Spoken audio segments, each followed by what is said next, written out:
Salam dari HKBP Kernolong, HKBP tertua di Pulau Jawa. Sebelum kita memasuki peristirahatan kita di malam ini, sejenak kita mendengarkan firman Tuhan. Marilah kita berdoa. Terpujilah Engkau ya Allah Bapa yang Maha Pengasih juga Maha Penyayang, yang menjaga dan memelihara kehidupan kami pada satu hari ini. Terima kasih Tuhan atas penyertaan-Mu hingga malam ini. Sebelum kami beristirahat, kami mau mendengarkan firman-Mu. Ampunkan segala dosa dan kesalahan kami. Hanya di dalam nama anak-Mu, Yesus Kristus, kami berdoa dan mengucap syukur. Amin. Firman Tuhan renungan bagi kita di malam ini sesuai dengan bacaan malam Almanak HKBP 2025, Jumat 5 September 2025 dari Ibrani pasal 13, dimulai dari ayatnya yang ke-17 hingga ayatnya yang ke-25, dan yang menjadi pembimbing renungan ayat 16. Dan janganlah kamu lupa berbuat baik dan memberi bantuan, sebab korban-korban yang demikianlah yang berkenan kepada Allah. Ingatlah untuk berbuat baik. Bapak, Ibu, saudara-saudari yang dikasihi Tuhan Yesus Kristus, Billy Graham pernah mengatakan, Tuhan telah memberi kita dua tangan, satu untuk menerima dan yang lainnya untuk memberi. Pernyataan tersebut memberi makna bahwa setiap orang yang sudah menerima hal yang baik dari Tuhan tentu harus berbuat baik juga terhadap sesamanya. Dan ini juga terjadi agar kebaikan Tuhan menjadi bukti nyata bagi manusia, seperti tangan yang sudah menerima dan tangan yang memberi.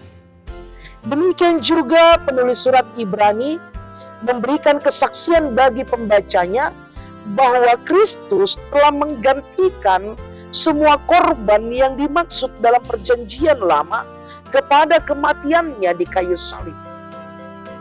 Memberikan korban persembahan syukur kepada Tuhan itu merupakan bukti orang Israel hidup dalam persekutuan Allah yang tidak lepas dan selalu berurusan dengan masalah dosa. Bagi orang percaya, pujian kepada Allah itu merupakan suatu pengakuan kepada Yesus Kristus di mana Dia sebagai Tuhan. Karena itulah penulis surat Ibrani secara khusus pada ayatnya yang ke-16 mengatakan bahwa dengan berbuat baik kepada sesama adalah hal yang sama seperti korban persembahan yang berkenan kepada Allah. Ucapan syukur, perbuatan baik, inilah korban ucapan bibir kita. Kita harus mengucapkan, memperkatakan puji-pujian bagi Allah dari bibir yang tulus hanya untuk kepada Tuhan Yesus semata.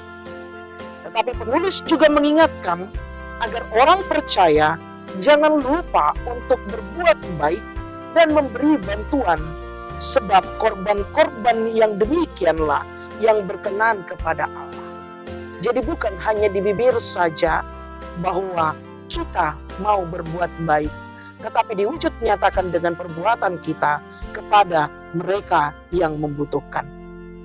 Bapak, Ibu, saudara-saudari yang dikasihi Tuhan Yesus Kristus, tentu hendaknya kita jangan merasa puas hanya dengan mempersembahkan korban ucapan syukur kita di bibir saja, yang hanya berupa perkataan saja, melainkan harus diwujud nyatakan dengan perbuatan baik kepada sesama dengan memberi bantuan. Sikap demikianlah yang berkenan kepada Allah, dan itulah yang Tuhan inginkan agar kita sebagai orang percaya untuk berbuat baik. Karena itu, selama Tuhan masih memberikan nafas kehidupan ini, marilah kita ingatlah untuk berbuat baik. Amin. Terima kasih Bapak atas firman yang telah kami dengar di malam ini. Engkau mengingatkan kami di perjalanan hidup kami untuk tetap berbuat baik. Bukan hanya sekedar di bibir saja, tetapi berlaku di tengah-tengah kehidupan kami untuk saling mengasihi, menolong, menopang. Terima kasih Tuhan. Kami mau beristirahat di malam ini. Kepadamu kami serahkan tubuh, jiwa, dan roh kami. Bangunkan kami esok pagi. Ampunkan dosa kami, hanya di dalam nama anak-Mu Yesus Kristus, kami berdoa dan mengucap syukur. Anugerah dari Tuhan kita Yesus Kristus, kasih setia Allah Bapa dan persekutuan dengan Roh Kudus, menyertai engkau. Amin.